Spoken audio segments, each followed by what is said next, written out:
You can do a good thing, but it can very easily turn into a bad thing. Why? Because you can go out of balance. It's as simple as that, just going out of balance. Our entire religion is actually based on this idea of balance. If you remember nothing else from today's khutbah, just remember this one thing.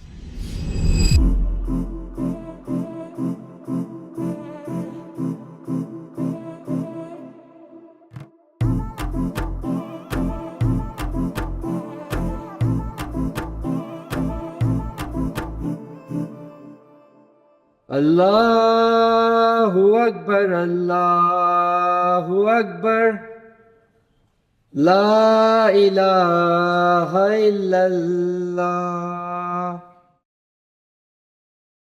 الحمد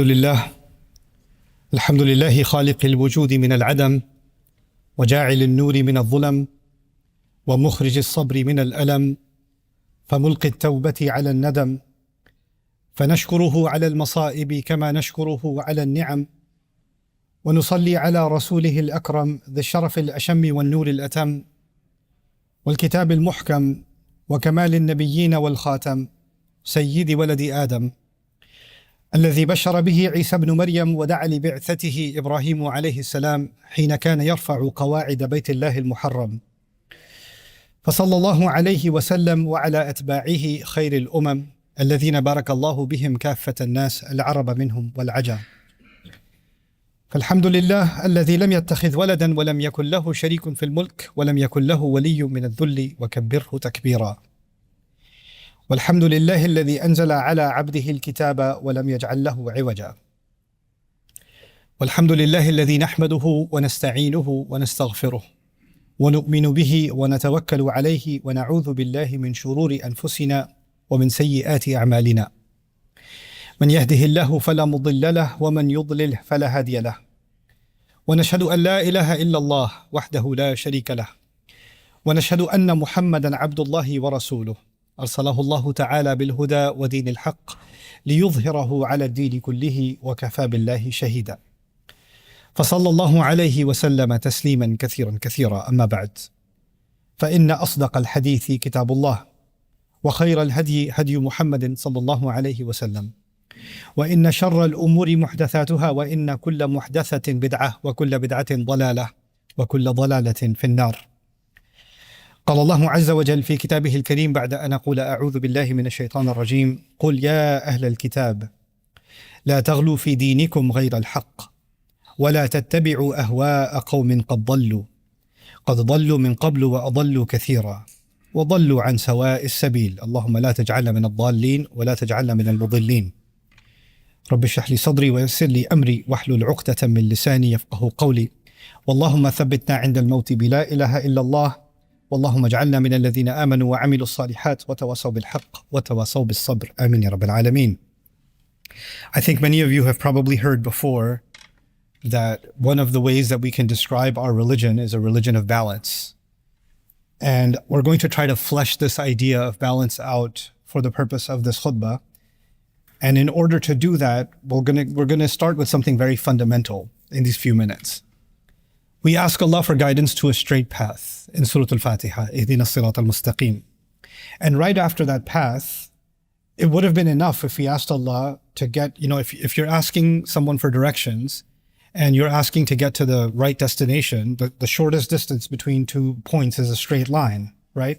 So we're asking the most direct path that leads to Allah's pleasure and leads us to the destination that's required for us in this life all the way to the next life, right? So the imagery of the straight path is very powerful, but it's not enough. Allah didn't stop there. Allah taught us to say something more. He taught us to say غير المغضوب عليهم صراط الذين أنعمت عليهم غير المغضوب عليهم ولا الضالين. So there's two components here. One, on the one hand, not only is the path straight, but others have walked this path before. So show us the people who did this before us, right? So there's already a case study. There's already a role model. There's already a precedent. And the thing about paths in the old world, nowadays, of course, we have paved roads. But in the old world, when people would travel in a certain direction over and over again, even if it was in the wilderness, it would naturally form a path, right? The grass would stop growing there, and you could see that there's a path already formed. People have treaded this before. So you could see that this is not, you're not the first one to go down this way, right? So Allah is now taking elements from those paths and He's giving us those people in the Quran. But what's even more peculiar is Allah then says, غَيْرِ الْمَغْضُوبِ عَلَيْهِمْ وَلَا الضَّالِّينَ. But don't show us this is the path we do want, and here are these other two pathways we don't want. Keep us away from these two other pathways. Which is odd in a sense, because if Allah already told you, you already asked Allah, I want to see the straight path, then why add and not the two deviated paths, right? Because the straight is straight, and the deviate is deviating. So, and anybody can tell the difference.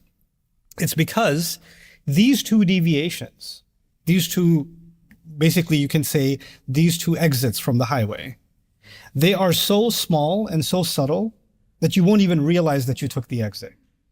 You won't even realize it. So you're asking Allah, Ya Allah, I want to be very vigilant and very careful and cautious not to end up on the wrong road, even though my intention was already to be on the right road. I don't want to end up on the road of al-maghdub alayhim. I don't want to end up on the road of ad-dallin. And by the way, the imagery suggests that those two groups of people were already on the right path and then they veered off. So I don't want to be, so the point is, it's not enough to get on the right road. The challenge will be staying on the right road. That's going to be the challenge. And that challenge is going to come, the two most likely ways that we can fall off track is a path of people before us who made similar mistakes and they're described as al-maghdub alayhim, and another group that made a different kind of group of mistakes, ad-dallin. Now, coming back to the idea that I started with, I said our religion is a religion of balance, right? So it's as if Allah is saying there's one path that's balanced, and there's one imbalance that goes this way and the other imbalance goes that way.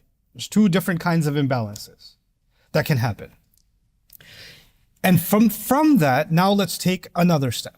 Of course, Allah has described people before us and what their imbalances were. Al-Maghdubi alayhim have been talked about in great detail. Ad-Dallin have been talked about in great detail. And the simplest way for the purposes of a khutbah, because a khutbah is not a long education, it's a few minutes. So just the simplest way you can think about this is what's the difference between those who earned Allah's anger, those who were deserving of anger, Al-Maghdub alayhim, and who are the people that are lost, Ad-Dallin. For practical purposes, if you know that you're turning the wrong way, you know that's the wrong turn, but you do it anyway. You know it's wrong, but you're like, yeah, it's bad, but it's not that bad. Even if I took a turn, it's not like I'm on a different road, it's just a slight exit. It's not that big of a deal. So you do the wrong thing, and then you minimize the fact that so what? It's not that bad, right? So it's not just a mistake, it's a knowing mistake. And it's a minimizing of the mistake. These are people that don't have an excuse when they get caught. Why'd you take the exit? I'm sorry, I didn't mean to. Yes, you did. You meant to, and you told yourself it's not so bad. There are people before us who said, even if we do wrong, even if we end up in the fire, لَن تَمَسَّنَا النَّارُ إِلَّا أَيَّامًا مَعْدُودَاتٍ. The fire won't touch us except for a few days. It's okay. Even if it's haram, it's not that haram. It's like a weekend of punishment in hell, and after that we'll be back in Jannah again. No big deal.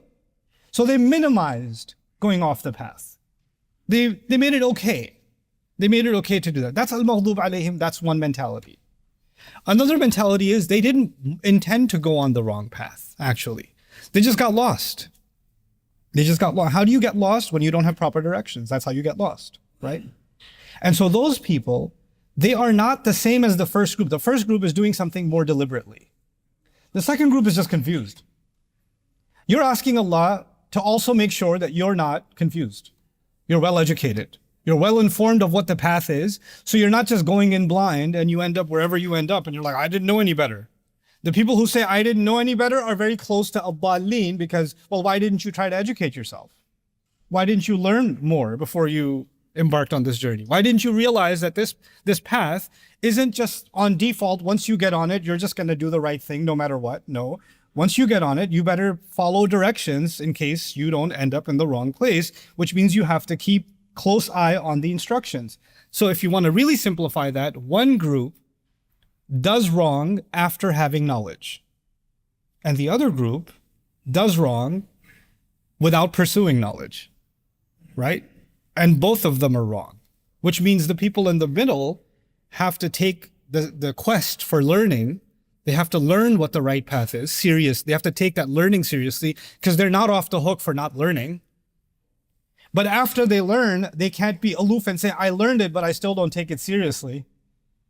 They can't go that way either. They have to find their way in the middle. And it's a very oversimplified way of me trying to explain to you this approach to balance in our religion. This approach applies across the board. But in the rest of this time of the khutbah, I want to take you somewhere else. This notion of balance. Allah then, what He did in the Quran is He didn't just have conversations with Muslims. He did something very interesting. No other religious text does this. Religious texts, if there are any, and writings of theologians, writers, etc., they're speaking to their own people. They're speaking to the faithful. So in the Quran, for example, Ya ayyuha alladhina amanu, those of you who believe, that's talking to us. But the Quran makes it a point to talk to non-Muslims. It's having a direct conversation with people of the book, for example. Both Jews and Christians are a direct audience in the Quran. So just like you find Ya ayyuha alladhina amanu, you also find Ya ahl al-kitab, people of the book. Ya bani Israel, sons of Israel. He's talking to them directly. Ya ayyuha alladhina kafaru, la ta'tathiru al-yawm. Those of you who disbelieve, don't make excuses today. Ya ayyuhan nas, people, humanity. Allah is not just talking to Muslims. Allah is talking to everybody else. But we know, you and I know, being on the inside of Islam, we know that all of it, the whole book is relevant to us. It's for us. Even when it's talking to them, it's still beneficial for us. That's our faith. So when Allah chooses to speak to those people and tells them something, when He's telling them something, it's not like I read that and say, oh, thank God, that's not about me, that's just about them. Let me go to the parts that are about me. That's not my mentality as a believer. I have to look at those ayat and say, well, Allah is telling them because they took that wrong turn. I better pay attention because in the very Fatiha, I begged Allah to make sure that I don't make the mistakes that people before me made. So if He's warning them right now, that warning is still relevant for me because I'm still in danger of taking an exit and taking the wrong turn. So I'm going to take just one of those ayat. This phrase occurs twice in Al-Ma'idah and before that in An-Nisa. But I'll take the ayah from Al-Ma'idah, which before this ayah, Allah was talking to the Christians, and after this ayah, Allah is talking about the Jews. So it's almost combining both. Ya ayyuha alladhina amanu la taghlu fi dinikum. Ya ahl al-kitab rather, sorry. Ya ahl al-kitab, though the people of the book, do not become excessive in your religion. Don't become bloated in your religion. La taghlu fi dinikum. Easy English, I would say, don't become overboard. Don't become extreme in your religion. Al-ghulu. Ghulu in Arabic is when an animal becomes too fat, or a bone becomes too thick, or the swelling becomes too large, or the arrow pierced too deeply. All of these are examples of ghala. They even say when the prices in the marketplace, like grocery prices are about to get higher because of what happened in the tariff wars, etc., right? We're going to see the implications in a few weeks. But when they do, we'll say ghala si'r. Prices have been inflated. Prices are swollen. Real estate people will talk about when prices go too high and the market's unnaturally inflated, right? That's ghulu, actually. Allah is saying there's such a thing as ghulu in your religion. In your religion. And if Allah is warning them about this, but the point I'm making so far is the warning is relevant for me and the warning is relevant for you. So let's understand that. What does it mean to go overboard in your religion? Our religion is made up of guidance from Allah. All of the things in our religion are good things. All of them are good things. If you remember nothing else from today's khutbah, just remember this one thing. If you do a good thing, but you don't do it in balance, it also becomes a bad thing. Even when you do a good thing and you do too much of it, that's not healthy. That's not good. That's not okay. Drinking water is healthy. There is a quantity of water you can drink and kill yourself, even though it's water. It's the source of life on this earth, right? Let's talk about within our religion. The famous story, I won't narrate the entire text of the hadith, but just the overall point, because you've heard this many times before. There are companions of the Prophet ﷺ who were very excited about the religion. And one of them said, I'm just going to not sleep anymore. I'm just going to pray tahajjud all night, every night. I'm just not going to sleep. Another said, I'm just going to fast every day. The other one said, I'm just never going to get married. I don't want to fall into temptation. Forget temptation. I'm just not even going to get married. Forget it. Right? And the Rasul ﷺ corrected all three of them because you're all going overboard. You're doing too much. But it's not just about doing too much. If you're going to stay up all night, the human body, what's going to happen to it? You're not going to have energy in the day. You're going to be half asleep in the day. So by the time you get to Dhuhr prayer, even if you're praying and your eyes are rolling in the back of your head. Are you able to concentrate even on the other prayers? No. You went overboard here, and the price is going to be paid somewhere else. And you were required to do work in the day. You were required to take care of your family in the day. You were required to be maybe he's a guard at the gates of a city, and he's half asleep. Is he putting other lives at risk because he's staying up all night every night? And can other lives be lost because he was staying up all night and he's thinking he's doing a good thing? Yeah. That one good thing, too much of it can create major problems, can't it? Somebody says, I love the masjid. The rewards, I heard a lecture about the rewards of being in the masjid. I just want to be in the masjid all the time. I just don't want to leave. I just want the blessings of Allah. The dunya is fitna outside. I just want to be in Allah's house. Nobody's here. One car parked outside. Homeboy sitting here and just chilling. Hours and hours and hours. Right? What happens to the rights of his wife, his children, his mother, his father? What happens to his financial responsibilities? What happens to his social responsibility? What happens to all of that? All of the things, and he's sitting here reading Quran. He's sitting here 8 hours a day reading Quran. But that Quran is telling him to take care of his family. That Quran is telling him to make sure that he takes care of his parents. That Quran is telling him to fulfill all of these other obligations, and ironically, he thinks he's doing a good thing while violating all of those ayat that he's so passionately reciting. You can do a good thing, but it can very easily turn into a bad thing. Why? Because you can go out of balance. It's as simple as that, just going out of balance. Our entire religion is actually based on this idea of balance. What happens often is that a person, sin happens. Human beings make mistakes. So you made a mistake. Let's just say you one time got very angry at your child and you raised your voice. Now there's a guilt in you. I can't believe I was so harsh to my kid. I can't believe I did that. I'm never going to raise my voice at my child again. I'm never going to be that kind of dad again, etc., etc., etc., right? Now you decide to become like the most pacifist father that ever existed. Is that healthy for your child? Does your child still need boundaries? Does your child still need some discipline? Does your child sometimes you need to take a stern tone and correct your child, etc. But you're reacting to one mistake and you're overcorrecting. You're overcorrecting and you created another extreme. And that extreme is not benefiting your child. That extreme is destroying your child. It's actually destroying your child. This is the teaching that goes across the board in everything. Even not just at the level of individuals. In the part of the world where I come from, in South Asia, for example, in India, Pakistan, Bangladesh, etc., we are taught religion most of the time, unfortunately, we're taught the religion through an extreme. So for example, there'll be a lot of emphasis on the rights of elders and the rights of parents and the rights of somebody, or the respect for scholars, for example. All of these are good things. I should respect scholars. I should respect my parents. My elders have rights, etc., etc., etc. But when you only emphasize that and emphasize it and emphasize it and emphasize it, and it gets inflated and bloated, it becomes ghulu. And now what happens? Now there are other people who have rights, and now it becomes okay to take away their rights because your mother told you to take them away, or your father told you to take them away.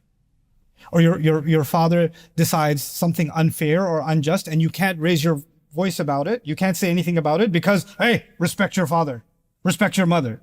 The same Quran that says stand up for justice, even if it's against both your parents.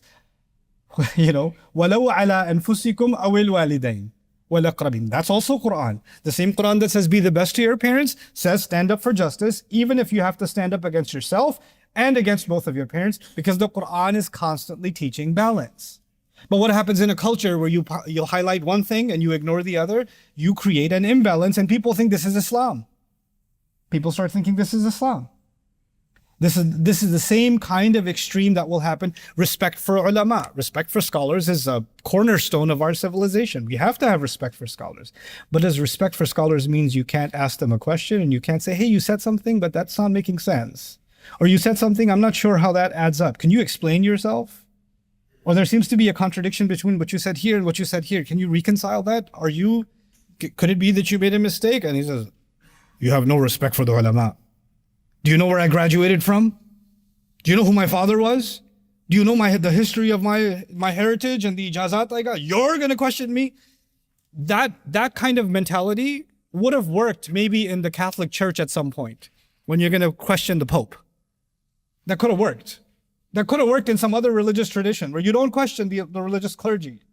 But in this religion, we started the Surah Al-Baqarah with Allah making a verdict that he's going to put humans on the earth, and the angels asked a question, how could you do that? He's going to cause corruption in the world. Even Allah gave the right to the angels to ask questions when they didn't understand something. And they're not questioning a scholar, they're questioning who? Allah himself. Our religion began with the right to ask questions, and Allah didn't say, how dare you ask a question? Allah said, Inni a'lamu ma la ta'lamun. But it can become an extreme, can't it? And once that becomes an extreme, once any extreme forms, it becomes like a cancer. It has larger consequences on the society. It starts having multiple reactions, not just limited to one area, in all other areas. So this teaching of balance is actually something not only the Muslims need, it's actually what all of humanity needs.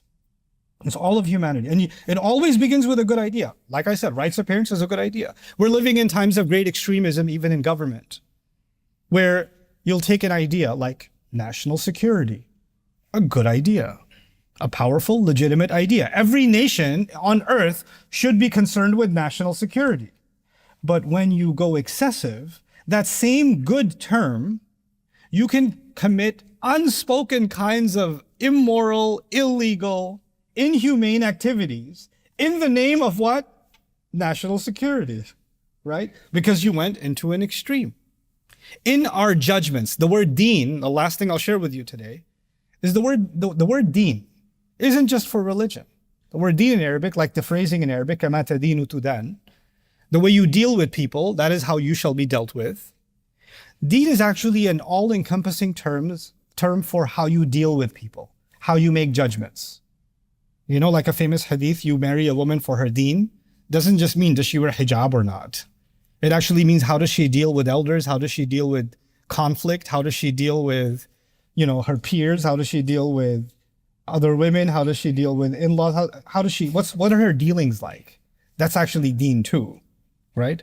So when Allah says, لا تغلوا في دينكم, this is a pretty comprehensive phrase the people of the book were told. Don't become obsessive, don't become extreme in any of your dealings, in any of them. Now, before I leave you, I just want to give you some food for thought because this has so many powerful implications. I want to leave you with something that for you to think about and discuss, inshallah, with your friends and family as we end this khutbah. And that has to do with an extreme that the Muslims sometimes fall into without realizing it. As a group, not as individuals, but even as a group. On the one hand, you can have an extreme, this is we want a protective environment for our children. We want to protect our kids from bad influences outside, right? So that's a good thing. There should be a nurturing, protective environment for our children. If you take that too far, then you're putting your children inside of a cocoon and they don't know what's going on in the outside world. They don't know what other kids are doing and talking about.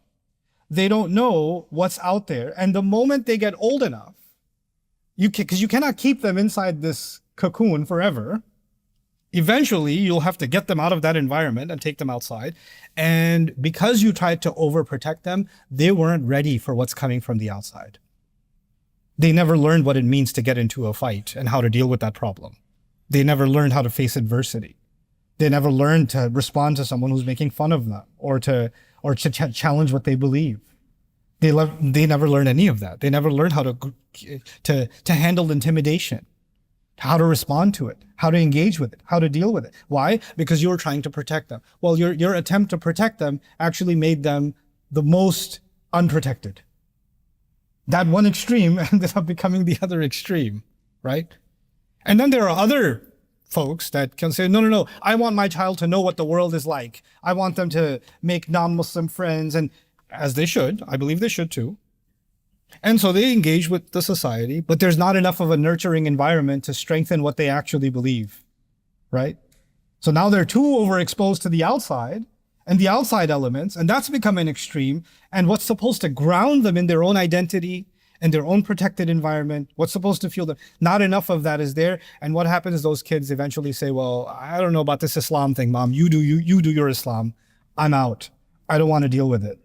And then those people come into the Imam and say, give me an extreme solution.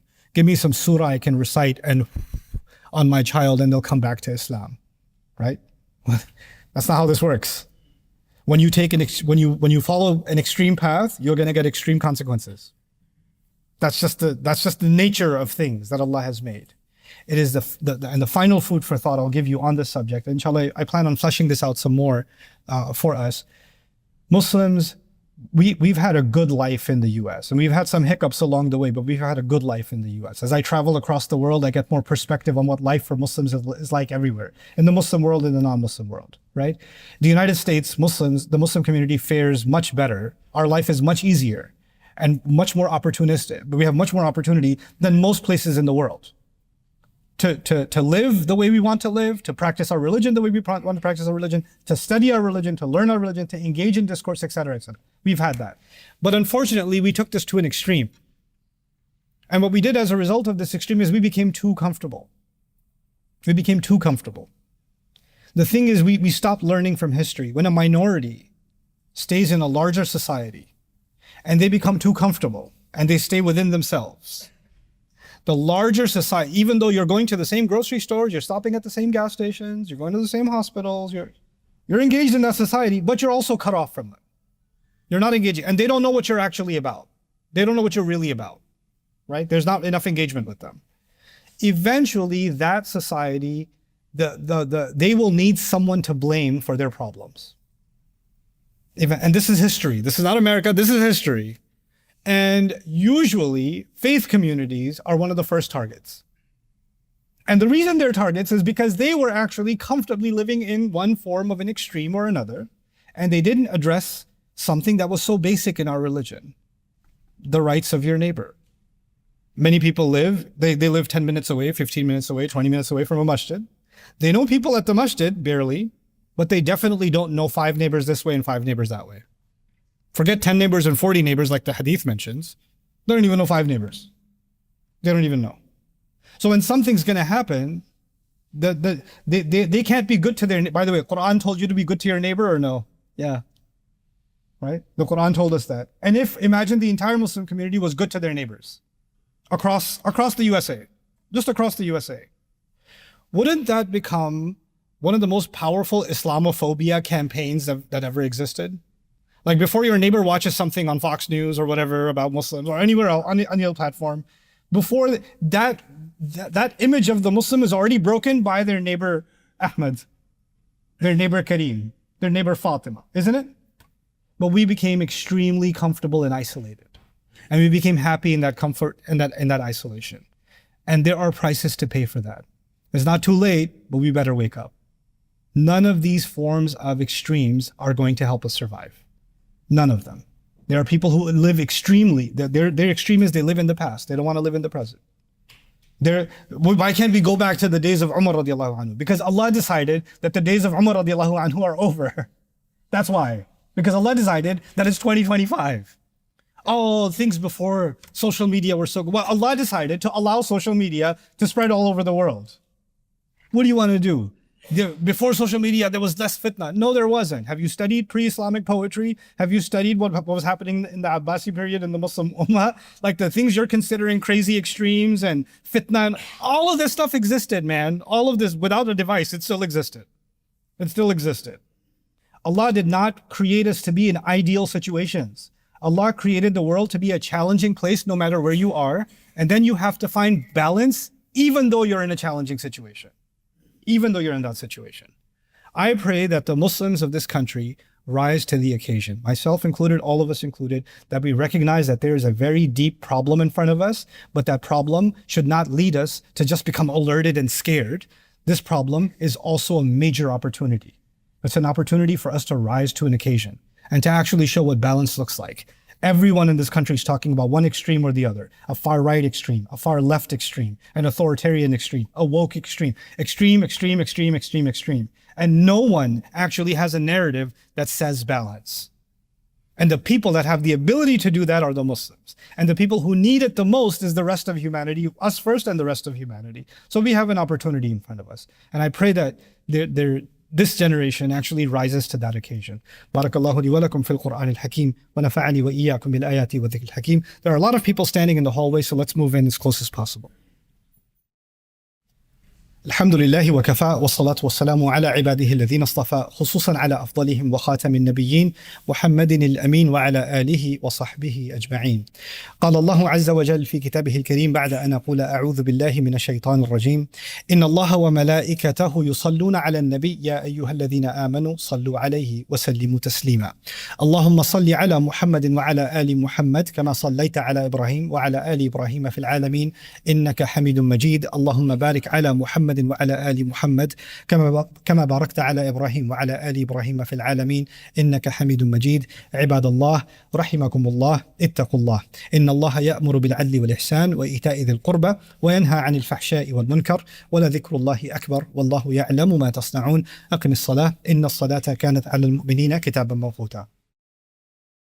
I hope you guys enjoyed that video clip. My team and I have been working tirelessly to try to create as many resources for Muslims to give them first steps in understanding the Quran all the way to the point where they can have a deep, profound understanding of the Quran. We are students of the Quran ourselves, and we want you to be students of the Quran alongside us. Join us for this journey on bayinatv.com, where thousands of hours of work have already been put in. And don't be intimidated, it's step by step by step, so you can make learning the Quran a part of your lifestyle. There's lots of stuff available on YouTube, but it's all over the place. If you want an organized approach to studying the Quran beginning to end for yourself, your kids, your family, and even among peers, that would be the way to go. Sign up for bayinatv.com.